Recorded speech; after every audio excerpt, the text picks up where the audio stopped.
नमस्ते दोस्तों, mission exam centre पर आपका स्वागत है। नमस्कार। आज के इस एक्सप्लेनर में बहुत बहुत स्वागत है। अगर यूपीएससी, बीपीएससी या किसी भी स्टेट पीएससी एग्जाम की तैयारी चल रही है तो आज का ये टॉपिक आपके लिए एकदम परफेक्ट है। आज हम मॉडर्न शहरों की पूरी हिस्ट्री को डिकोड करने वाले हैं। हम समझेंगे कि कैसे लंदन और बंबई जैसे बड़े शहर वजूद में आए और उनके पीछे असली सोशल, इकोनॉमिक और एनवायरमेंटल फैक्टर्स क्या थे। तो चलिए बिना किसी देरी के सीधे इस दिलचस्प टॉपिक में डाइव इन करते हैं। आगे बढ़ने से पहले फटाफट आज का एजेंडा देख लेते हैं। हम इस पूरे टॉपिक को 5 हिस्सों में कवर करेंगे। पहला, शहरों का इल्यूजन वर्सेस उनकी सच्चाई। दूसरा, लंदन की चुनौतियां और उनके समाधान। तीसरा, कॉलोनियल बंबई का विकास। चौथा, बंबई की हाउसिंग और कल्चर। और अंत में 5वां भाग होगा शहरीकरण और पर्यावरण का संबंध। तो चलिए सबसे पहले बात करते हैं the illusion versus reality of cities की। मतलब ये महानगर बाहर से जितने चमचमाते दिखते थे, क्या अंदर से भी वैसे ही थे? चलिए समझते हैं। जरा 1880 के इस दिलचस्प लिटरेरी रेफरेंस को देखिए। दुर्गाचरण राय के एक नॉवल में साक्षात भगवान ब्रह्मा कलकत्ता आते हैं। शुरुआत में तो वो शहर की चकाचौंध, बड़े बड़े पुल और इमारतें देखकर एकदम हैरान रह जाते हैं। लेकिन फिर वहां की भयानक गरीबी, ठगी और दड़बेनुमा मकानों को देखकर वो बेहद दुखी होते हैं। ये 19वीं सदी के शहरों का सबसे बड़ा पैराडॉक्स था। एक तरफ अपार दौलत तो दूसरी तरफ भयानक गरीबी। मेंस एग्जाम में अर्बनाइजेशन के सोशल इंपैक्ट्स पर लिखते समय ऐसे रेफरेंस बहुत काम आते हैं। अब देखिए, स्पेसिफिक केस स्टडीज पर जाने से पहले जनरल स्टडीज के लिए एक बेसिक टर्म क्लियर होना बहुत जरूरी है। मेट्रोपोलिस यानी महानगर। इसका सीधा सा मतलब है किसी प्रांत या देश का एक विशाल और घनी आबादी वाला शहर, जो अक्सर वहां की राजधानी भी होता है। और यही महानगर आगे चलकर हर तरह की पॉलिटिकल और इकोनॉमिक एक्टिविटी का सेंटर बन गए। अब चलते हैं हमारे दूसरे सेक्शन पर, लंदन चैलेंजेस एंड सॉल्यूशंस। 19वीं सदी के इस सबसे बड़े इंपीरियल सेंटर में इंडस्ट्रियल बूम के बाद किस तरह का हाउसिंग क्राइसिस आया और उससे कैसे निपटा गया, ये समझना काफी क्रूशल है। एक नंबर, इमेजिन कीजिए 10 लाख। ये कोई मामूली नंबर नहीं है। 1887 में लिवरपूल के एक शिप ओनर चार्ल्स बूथ ने लंदन के ईस्ट एंड का पहला सोशल सर्वे किया था। और पता है इस सर्वे से क्या सामने आया? एक बहुत ही चौंकाने वाला फैक्ट। लंदन की कुल आबादी का लगभग 5वां हिस्सा यानी 10 लाख लोग एक्सट्रीम पॉवर्टी में जी रहे थे। इन मजदूरों की औसत उम्र सिर्फ 29 साल थी। यह आंकड़ा साफ दिखाता है कि इंडस्ट्रियल कैपिटल का एक बहुत बड़ा वर्कफोर्स किस कदर स्ट्रगल कर रहा था। इतनी भयानक गरीबी और भारी आबादी ने एक नए तरह के हाउसिंग सिस्टम को जन्म दिया, जिसे कहते हैं टेनेमेंट्स। एग्जाम के नजरिए से ये टर्म काफी इंपॉर्टेंट है। ये एकदम काम चलाऊ, बहुत ज्यादा भीड़भाड़ वाले और अनसेफ अपार्टमेंट्स होते थे, जिन्हें नए आए मजदूरों के लिए आनन फानन में बना दिया जाता था। इनमें वेंटिलेशन और साफ सफाई जैसी कोई बेसिक फैसिलिटी नहीं होती थी। जरा इस तस्वीर पर गौर कीजिए। 1870 के लंदन के एक अजनबियों के घर यानी नाइट शेल्टर का ये नज़ारा उस खौफनाक सच्चाई का एकदम जीता जागता सबूत है। कड़कड़ाती सर्दियों में गरीब लोग खाने, गर्माहट और एक रात की पनाह के लिए ऐसी चैरिटी संस्थाओं पर टूट पड़ते थे। अर्बन पॉवर्टी का इससे भयावह रूप शायद ही कोई हो सकता है। अब इतनी भीड़भाड़ थी तो कोई ना कोई हल तो निकालना ही था। यहाँ एक बहुत ही मजेदार कॉन्ट्रास्ट देखने को मिलता है। एक तरफ 1860 के दशक में दुनिया की पहली अंडरग्राउंड रेलवे का कंस्ट्रक्शन चल रहा है, जो शुरुआत में बहुत ही केओटिक और डिस्ट्रक्टिव था। यहां तक कि चार्ल्स डिकेंस ने भी इसके कारण हुए विनाश के बारे में लिखा था। लेकिन दूसरी तरफ कुछ दशकों बाद का एक विज्ञापन है जो दिखाता है कि कैसे इसी अंडरग्राउंड रेलवे ने लोगों को शहर के बाहर गोल्डस ग्रीन जैसे खुले और हरे भरे उपनगरीय इलाकों में बसने के लिए मोटिवेट किया।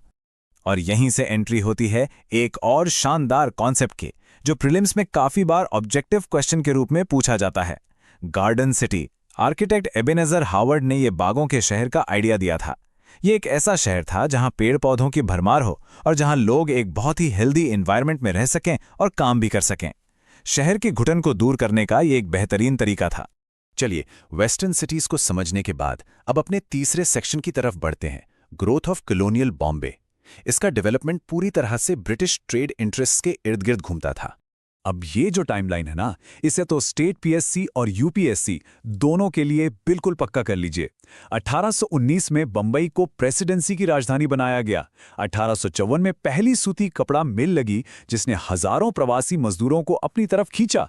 1864 में रिक्लेमेशन कंपनी ने काम शुरू किया जिससे शहर का नक्शा ही बदल गया। और फिर 1898 में प्लेग महामारी के बाद city of Bombay improvement trust बना। ये क्रोनोलॉजी शहर के विस्तार की पूरी कहानी खुद ब खुद कह देती है। अब जरा इस शानदार ऐतिहासिक नज़ारे को देखिए। ये 1852 का बॉम्बे है। कॉटन और ओपियम ट्रेड की वजह से जो पॉपुलेशन ब्लास्ट हुआ, उससे पहले बॉम्बे का लैंडस्केप कितना खाली और शांत था। ये सिर्फ 60 टापुओं का एक ग्रुप था जो कुछ ही सालों में एक विशाल इंडस्ट्रियल हब में तब्दील हो गया। इस जबरदस्त ग्रोथ का वहां के आम लोगों की जिंदगी पर क्या असर पड़ा, इसी को हम अपने चौथे हिस्से बॉम्बे हाउसिंग एंड कल्चर में एक्सप्लोर करेंगे। अगर हम 1800 के आसपास के बंबई को देखें तो शहर साफ साफ दो हिस्सों में बटा हुआ था। एक तरफ यूरोपियन लोग फोर्ट एरिया में बड़े बड़े गार्डन वाले बंगलों में रहते थे जहां स्पेस की कोई कमी नहीं थी। वहीं दूसरी तरफ था नेटिव टाउन जहां भारतीय रहते थे। ये इलाका भयानक रूप से कंजेस्टेड और अव्यवस्थित था। ये रेशियल और क्लास डिवाइड उस दौर की एक बहुत बड़ी सच्चाई थी। और इसी नेटिव इलाके में शुरुआत हुई बंबई के सबसे मशहूर हाउसिंग सिस्टम की, यानी चौल की। ये मल्टी स्टोरी बिल्डिंग्स थीं जिनमें छोटे छोटे कमरे वाले घर होते थे और टॉयलेट्स शेयर्ड होते थे। मेंस के सोशियोलॉजी या हिस्ट्री सेक्शन के लिए ये फैक्ट बहुत अहम है कि बंबई की लगभग 70% वर्किंग क्लास इन्हीं चौलों में रहती थीं। लंदन के टेनेमेंट से अलग ये चौल प्राइवेट प्रॉपर्टीज थीं और देखते ही देखते ये शहर के सोशल, कल्चरल और पॉलिटिकल लाइफ का सेंटर बन गई। अब इंफ्रास्ट्रक्चर में आए इस गजब के बदलाव को देखिए। एक तरफ 1826 के बंबई में चौकों से गुजरती हुई पालकी है जो उस वक्त ट्रांसपोर्ट का मेन जरिया थी, और दूसरी तरफ है 20वीं सदी की आइकॉनिक मरीन ड्राइव। बंबई में जमीन की भारी कमी थी, तो इसे पूरा करने के लिए समुद्र को पीछे धकेलकर बड़े पैमाने पर रिक्लेमेशन प्रोजेक्ट्स चलाए गए और तब जाकर मरीन ड्राइव जैसा मॉडर्न लैंडस्केप तैयार हुआ। इतनी भीड़ भाड़ और मुश्किल जिंदगी के बावजूद बंबई एक और चीज के लिए फेमस हो रहा था, सिनेमा और मास कल्चर। 1896 में पहली मोशन पिक्चर शूटिंग से लेकर 1913 में दादा साहब फाल्के की राजा हरिश्चंद्र तक बंबई 1925 आते आते भारत की फिल्म राजधानी बन चुका था। इस इंडस्ट्री को खड़ा करने में लाहौर, कलकत्ता और मद्रास से आए माइग्रेंट्स का बहुत बड़ा हाथ था, और यही सपनों की दुनिया लाखों लोगों को बंबई खींच लाती थी। और फाइनली अब हम अपने पांचवें और आखिरी सेक्शन पर आते हैं, अर्बनाइजेशन एंड एनवायरनमेंट। शहर तो बढ़ रहे थे, लेकिन पर्यावरण को इसकी क्या कीमत चुकानी पड़ रही थी, चलिए समझते हैं।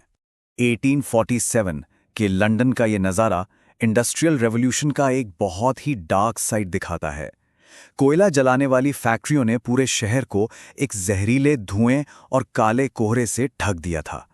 इससे सिर्फ कपड़े ही गंदे नहीं होते थे, बल्कि ये भयानक बीमारियों की वजह भी था। डेवलपमेंट के नाम पर नेचर को पूरी तरह इग्नोर कर दिया गया था और शहर के लोगों को इसी शोर और धुएं के बीच जीने की आदत डालनी पड़ी। भारत में एनवायरमेंटल पॉलिसीज के ये शुरुआती कदम मेंस के एस्से राइटिंग के लिए एकदम सॉलिड पॉइंट्स हैं। 1855 में जब रेलवे के जरिए कोलकाता में रानीगंज का कोयला आने लगा तो वहां पोल्यूशन एकदम पीक पे पहुंच गया। इसे टैकल करने के लिए 1863 में कोलकाता ऐसा पहला भारतीय शहर बना जिसने बाकायदा धुआं निरोधक कानून पास किया। और फिर 1920 में बंगाल स्मोक न्यूसेंस कमीशन ने इंडस्ट्रियल एमिशन को कंट्रोल करने के लिए और भी कड़े कदम उठाए। तो इस पूरे एक्सप्लेनर को कंक्लूड करते हुए एक बहुत ही इंपॉर्टेंट एनालिटिकल सवाल सामने आता है जो हिस्ट्री को सीधे आज से जोड़ता है। लंदन और कलकत्ता में कोयले के धुएं से हुए ऐतिहासिक नुकसान को देखने के बाद सोचने वाली बात यह है कि आज की मॉडर्न अर्बन प्लानिंग किस तरह से economic growth versus environmental degradation के इस उलझे हुए पैराडॉक्स को सुलझा सकती है। इस सवाल पर जरूर सोचिएगा, क्योंकि ऐसे ही थॉट प्रोसेस से मेंस एग्जाम्स के आंसर्स में गहराई आती है। आज हम एक बहुत ही शानदार विषय पर बात करने वाले हैं। हम उन दो महाशक्तियों को डिकोड करेंगे जिन्होंने हमारी आज की इस आधुनिक दुनिया की नींव रखी है। सोचिए, एक तरफ बड़े बड़े राजनीतिक भूचाल आ रहे थे जिन्होंने नए राष्ट्रों को जन्म दिया, और दूसरी तरफ इंडस्ट्रियल रेवोल्यूशन यानी औद्योगिक क्रांति हो रही थी जिसने हमारे शहरों का पूरा ढांचा ही बदल कर रख दिया। तो चलिए बिना किसी देरी के शुरू करते हैं। लेकिन इतिहास के इन पन्नों में गोता लगाने से पहले जरा राष्ट्रकवि रामधारी सिंह दिनकर जी की इन कमाल की पंक्तियों पर गौर कीजिए। विपदा जब आती है कायर को ही दहलाती है, शूरमा नहीं विचलित होते, विघ्नों में राह बनाते हैं। कितनी गहरी बात है ना। ये कविता हमें याद दिलाती है कि इतिहास के सबसे बड़े बदलाव अक्सर सबसे मुश्किल चुनौतियों के बीच से ही अपना रास्ता बनाते हैं। तो आज का हमारा एजेंडा बिल्कुल साफ है। हम बात करेंगे राष्ट्रवाद के उदय और नेपोलियन के युग से लेकर आर्थिक एकीकरण तक। फिर हम देखेंगे कि आधुनिक शहर कैसे बने, उनके सामने क्या चुनौतियां आईं और उनका समाधान कैसे हुआ। और अंत में देखेंगे कि भारत में आधुनिकता ने कैसे दस्तक दी। कुल मिलाकर यूरोप के राजनीतिक बदलावों से लेकर वैश्विक शहरों के विकास तक का पूरा सफर हम तय करने वाले हैं। तो चलिए शुरू करते हैं हमारे पहले भाग से, राष्ट्रवाद का उदय। एक वो भी समय था जब यूरोप में हैब्सबर्ग जैसे विशाल और फैले हुए साम्राज्यों का ही सिक्का चलता था, जिनका आपस में कोई खास तालमेल नहीं था। लेकिन फिर एक एकीकृत राष्ट्र का ऐसा क्रांतिकारी विचार सामने आया जिसने पूरी दुनिया को हिलाकर रख दिया। अगर हम इस राजनीतिक जागृति की टाइमलाइन पर नजर डालें तो 1789 की फ्रांसीसी क्रांति, 1804 में नेपोलियन का सम्राट बनना और फिर 1815 की वियना संधि, ये सिर्फ तारीखें नहीं है दोस्तों, ये वो टर्निंग पॉइंट्स हैं जिन्होंने यूरोप का पूरा राजनीतिक नक्शा ही पलट कर रख दिया। अब यहां एक बहुत ही जरूरी कॉन्सेप्ट समझना है, नेशन स्टेट यानी राष्ट्र राज्य। आखिर ये है क्या? सरल शब्दों में कहें तो ये एक ऐसा आजाद राज्य है जहां नागरिकों और शासकों की एक साझा पहचान, संस्कृति और इतिहास होता है। यही वो विचार था जिसने आम लोगों को राजाओं की गुलामी से बाहर निकलने और अपनी खुद की एक पहचान बनाने के लिए प्रेरित किया। अब सवाल ये है कि ये सब हुआ कैसे? फ्रांसीसी क्रांतिकारियों ने लोगों को एकजुट करने के लिए बहुत ही शानदार और प्रैक्टिकल कदम उठाए। उन्होंने ला पैट्री यानी पितृभूमि और ले सिटोयन यानी नागरिक जैसे विचारों को फैलाया। एक नया फ्रांसीसी तिरंगा झंडा अपनाया, सबके लिए एक जैसे कानून बनाए और तो और फ्रेंच को आम भाषा का दर्जा दे दिया। ये कोई छोटे बदलाव नहीं थे, इन्होंने सच में लोगों को एक धागे में पिरो दिया। अब आते हैं हमारे दूसरे भाग पर, नेपोलियन का युग। 19वीं सदी की शुरुआत होती है और एंट्री होती है नेपोलियन बोनापार्ट की। और मानकर चलिए, इस इंसान ने यूरोपीय राजनीति को पूरी तरह से बदल कर रख दिया। अब देखिए, नेपोलियन के शासन के दोनों पहलू थे। एक तरफ तो कुछ बहुत ही बढ़िया काम हुए, जैसे 1804 का सिविल कोड, जिसने सबको कानून के सामने बराबर ला खड़ा किया, लोगों की निजी संपत्ति को सुरक्षित किया और ट्रांसपोर्टेशन को बेहतर बनाया। लेकिन पिक्चर का एक दूसरा साइड भी था। टैक्स बहुत ज्यादा बढ़ा दिए गए, अखबारों और मीडिया पर सख्त पाबंदियां लगा दी गईं और आम लोगों को जबरदस्ती फ्रांसीसी सेना में भर्ती किया जाने लगा।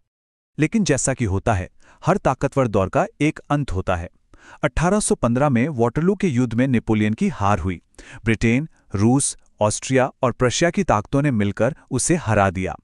इसके बाद जो वियना की संधि हुई, उसने पुरानी राजशाही को फिर से गद्दी पर बैठा दिया। और इसका नतीजा क्या हुआ? ग्यूसेप मेज़िनी जैसे देशभक्त क्रांतिकारियों को अंडरग्राउंड होना पड़ा, जिससे कई सीक्रेट सोसाइटीज यानी गुप्त समाजों का उदय हुआ। चलिए आगे बढ़ते हैं भाग 3 की तरफ, अर्थव्यवस्था का एकीकरण। अब ये बहुत ही दिलचस्प बात है कि कैसे पैसों और व्यापार की दिक्कतें अक्सर लोगों को राजनीतिक रूप से एक होने पर मजबूर कर देती हैं। आप जरा इस नंबर 11 पर ध्यान दीजिए। 1833 के आसपास हैम्बर्ग से नूरनबर्ग जाने वाले एक व्यापारी को 11 अलग-अलग जगह टैक्स या कस्टम ड्यूटी देनी पड़ती थी। मतलब जरा सोचिए, एक व्यापारी अपनी आधी से ज्यादा कमाई तो सिर्फ टैक्स भरने में ही गंवा देता था। यह सिस्टम व्यापार के लिए एकदम विनाशकारी था। तो इस भयंकर परेशानी का हल क्या था? हल था ज़ोल्वेरिन। 1834 में बने इस कस्टम यूनियन ने आते ही कमाल कर दिया। पहले जहां 30 से ज्यादा अलग अलग मुद्राएं चलती थीं, वो घटकर सिर्फ 2 रह गईं। अंदरूनी टैक्स और ड्यूटीज पूरी तरह खत्म कर दी गईं। इसने 39 जर्मन राज्यों की बहुत बड़ी प्रॉब्लम सॉल्व कर दी और उन्हें आर्थिक रूप से एक धागे में ऐसा बांधा कि आगे चलकर इसी ने राजनीतिक एकता की नींव रखी। और अब हम राजनीतिक सीमाओं से आगे निकलकर आते हैं भाग 4 पर, आधुनिक शहरों का जन्म। हम देखेंगे कि कैसे इंडस्ट्रियल रेवोल्यूशन या औद्योगिक क्रांति ने हमारे शहरों का चेहरा ही बदल दिया। ये आंकड़े देखिए, सच में हैरान करने वाले हैं। 18वीं शताब्दी के मध्य तक आते आते लंदन की आबादी रॉकेट की तरह 6,75,000 तक पहुंच गई। गांव देहात से लोग कारखानों और काम की तलाश में शहरों की तरफ ऐसे खींचे चले आ रहे थे जैसे लंदन कोई बहुत बड़ा चुंबक हो। तो इतनी बड़ी आबादी को काम कहाँ मिल रहा था? मुख्य रूप से 5 बड़े उद्योगों में: कपड़े और जूते, लकड़ी और फर्नीचर, मेटल और इंजीनियरिंग, छपाई का काम और घड़ियां या सर्जिकल टूल्स बनाने वाले बारीक काम। ये वो सेक्टर्स थे जिन्होंने इस विशाल भीड़ को रोजगार दिया और लंदन के विकास को एक नई रफ्तार दी। लेकिन इतनी तेजी से हुए विकास ने कुछ गंभीर समस्याएं भी पैदा की। तो हमारा 5वां भाग है शहरी चुनौतियां और समाधान। इतनी भयानक भीड़भाड़ से निपटने के लिए सरकारों को बहुत ही कड़े और बड़े फैसले लेने पड़े। यहां एक बहुत ही भारी भरकम लेकिन जरूरी शब्द आता है: हॉस्मानीकरण, हॉस्मनाइजेशन। 1852 और 1859 के बीच बैरन हॉस्मान ने पेरिस का पूरा नक्शा ही बदल डाला। तंग मलिन बस्तियों और झुग्गियों को हटाकर उनकी जगह चौड़े रास्ते, पार्क और बिल्कुल मॉडर्न इंफ्रास्ट्रक्चर तैयार किया गया। ये सब इसलिए किया गया ताकि गरीबी दूर हो और भविष्य में कोई बगावत या विद्रोह ना हो सके। अब इस बदलाव के 2 बिल्कुल अलग चेहरे थे। अच्छी बात यह थी कि पेरिस एक बेहद खूबसूरत, साफ और सुरक्षित शहर बन गया, जहां पीने का साफ पानी और रोजगार की कोई कमी नहीं थी। लेकिन दूसरी तरफ इसकी एक बहुत बड़ी मानवीय कीमत चुकानी पड़ी। लगभग 3.5 लाख करीब लोगों को अपने घरों से बेदखल कर दिया गया। पुराने समुदाय उजड़ गए और वहां की पारंपरिक संस्कृति कहीं खोकर रह गई। वहीं दूसरी तरफ लंदन ने भीड़भाड़ की इस समस्या से निपटने का एक बिल्कुल अलग ही तरीका निकाला। 1863 में दुनिया की पहली लंदन अंडरग्राउंड रेलवे शुरू हुई। शुरू में तो लोगों को बहुत डर लगा कि सुरंग में जहरीला धुआं होगा या ऊपर के घर गिर जाएंगे, लेकिन इसके बावजूद ये रोजाना 10,000 लोगों को सुरक्षित सफर कराने लगी। इससे मजदूरों को शहर से बाहर उपनगरों में रहने का मौका मिला और आवास की समस्या काफी हद तक सुलझ गई। अब आते हैं हमारे आखिरी और छठे भाग पर, भारत में आधुनिकता का आगमन।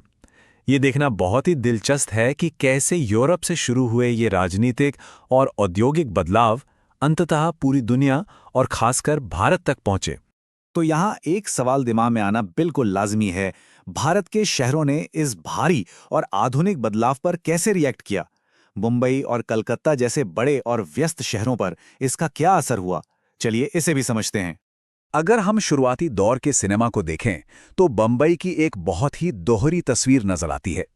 एक तरफ असीम सपने थे तो दूसरी तरफ भयानक संघर्ष और निराशा। फिल्मों में काम की तलाश में आने वाले प्रवासियों की गरीबी को बखूबी दिखाया गया। 1956 की फिल्म सीआईडी का वो मशहूर गाना तो आपने सुना ही होगा, ये है बॉम्बे मेरी जान। ये गाना इसी विरोधाभास को दिखाता है कि कैसे एक ही शहर में अमीर और गरीब के बीच इतनी गहरी खाई बन गई थी। कलकत्ता का भी एक बड़ा ही मजेदार किस्सा है। 1880 में दुर्गाचरण रे का एक उपन्यास आया था। उसमें कहानी ये है कि देवता कलकत्ता घूमने आते हैं और वहां रेलगाड़ियों, विशाल पानी के जहाज़ों और धुआं उगलते कारखानों को देखकर बिल्कुल सुन्न रह जाते हैं। मतलब आप अंदाज़ा लगा सकते हैं कि उस वक्त आम लोगों के लिए ये मशीनें और कारखाने किसी अजीबो-गरीब जादू से कम नहीं रहे होंगे। तो इस पूरे ऐतिहासिक सफ़र को समझने के बाद एक बहुत ही गहरा सवाल हमारे सामने आता है। ज़रा सोचिए, अगर 19वीं सदी के राजनैतिक विचारों ने हमारे देशों को बनाया और इंडस्ट्रियल रेवोल्यूशन ने हमारे शहरों को, तो आज वो कौन सी ताकतें हैं जो हमारी दुनिया का ब्लूप्रिंट तैयार कर रही हैं? ये सोचने वाली बात है कि इतिहास कैसे आज भी हमारे कल को आकार दे रहा है। इस एक्सप्लेनर में हमारे साथ जुड़ने के लिए आपका बहुत बहुत धन्यवाद।